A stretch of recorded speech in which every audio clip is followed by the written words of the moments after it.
Mi nombre es Tamara Semborain y hace unos meses realicé mi segunda residencia. En este ingreso tuve que realizar una secuencia didáctica de cuentos con lobos. Como ustedes ya saben, la enseñanza se organiza en unidades que, según lo que nos dice el diseño curricular del 2008, la misma tiene como finalidad que los niños y niñas conozcan un recorte significativo del ambiente, siendo este mismo un objeto de indagación. Este recorte nos permite planificar conocimientos donde se tiene en cuenta un itinerario de diversas actividades para que en ellos los niños y niñas avancen en sus conocimientos. Las secuencias didácticas también, según el diseño curricular del 2008, son una serie articulada de actividades que se organizan para trabajar determinados contenidos. Los proyectos, por último, se trabajan determinados contenidos con torno a un propósito y un producto final. En cuanto a las secuencias didácticas, a la hora de llevarlas a cabo, es preciso determinar con claridad qué contenido se decide abordar, a fin que las actividades guarden coherencia con aquello que se quiere enseñar y se vinculen entre sí, donde las actividades se relacionan las unas con las otras. Al diseñar esta secuencia, la docente, o nosotras como docente, tenemos que tener en cuenta qué conocimientos tienen nuestros alumnos. Es por eso que cuando seleccioné los cuentos tuve que tener en cuenta varias cosas. Por ejemplo, la duración del cuento, saber si se podía brindar de alguna otra versión, etc. Esta secuencia que realicé se llamaba Cuentos con Lobos. Es importante destacar que cuando tenemos que seguir un personaje, tenemos que pensar que las narraciones no funcionan solas, sino que debemos tener en cuenta que esto nos permite llevar a ambos lectores a ciertas características, estables o no, que caracterizan y anticipan las tramas narrativas en las que se involucran estos personajes.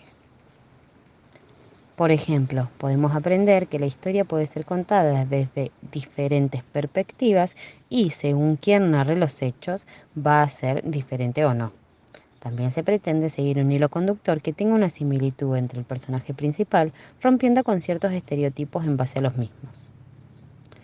Estos libros que seleccioné luego quedaron guardados en la biblioteca de la sala para que en otro momento se los pudiera retomar y así poder tener en cuenta cómo retoma el texto que habla de la lectura en la alfabetización inicial, donde dice la importancia del funcionamiento de la biblioteca, donde el encuentro con libros brinda oportunidades para que los alumnos y alumnas actúen como lectores.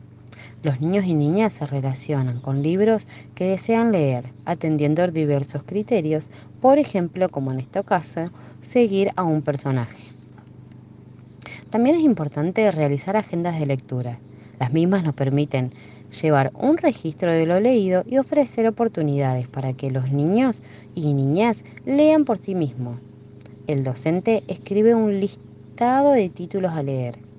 Se lo escribe en letra imprenta, mayúscula, el mismo tamaño y se escriben de manera estratégica, similares en cantidad y variedad, una debajo de otra. Los niños y niñas, al tener que localizar el título del cuento, se les presentarán algunas dificultades, en la que ellos deberán refutar o no por qué creen que dice dónde dice. También es importante destacar que la lectura de cuentos para los niños es muy importante, ya que nos posibilita abrir un espacio de intercambio donde debemos tomar como propósito formar a alumnos como lectores de literatura.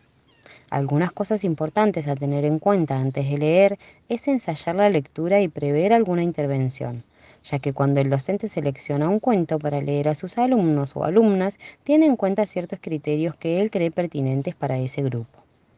Durante la lectura es necesario crear un clima apropiado, intentando comunicar lo que el texto produce. Es importante poner a los niños y niñas en contacto con los cuentos tal y como son.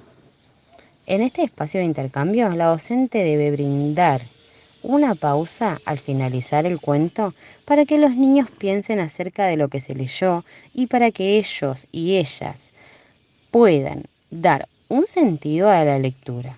Cuando el docente sostiene situaciones didácticas de lectura en la que se diversifica el texto literario y promueve ricos intercambios, se brindan valiosas oportunidades para que los niños y niñas progresen como lectores, ampliando sus gustos y posibilidades de interpretación. De esta forma fue que quise aportar desde la bibliografía, desde el diseño curricular y desde la lectura en la alfabetización inicial, algunos criterios que tuve en cuenta a la hora de poder planificar mi secuencia didáctica de cuentos con lobos.